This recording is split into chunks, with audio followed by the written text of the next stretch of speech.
What's going on, guys? Today I'm going to show you the bastrum vehicle in Military Tycoon. You can get this vehicle by having 150,000 elite mission coins.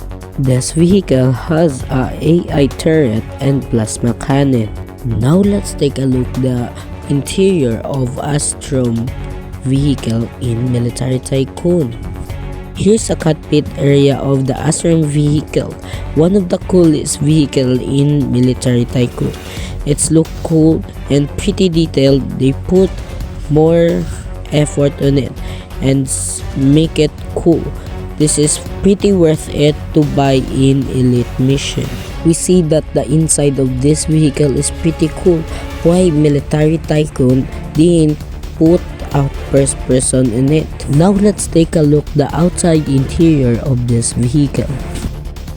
I will make you decide if this outside interior of this vehicle is cool or not. Rate this vehicle 1 to 10 and please comment your answer in comment section.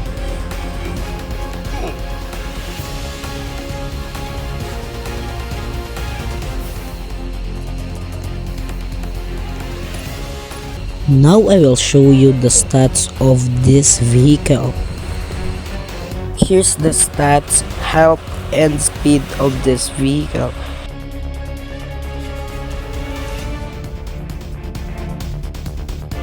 Now I will show you the durability of this vehicle. We see that this vehicle can survive a long time. Now I will show you how the AI turret work. You see that I'm not shooting anyone but the AI turret shoot the enemy. Now I will show you how many hit knights have to destroy this vehicle. It takes 45 stabs to destroy this vehicle. Thanks for watching. If you like this video, please like and subscribe.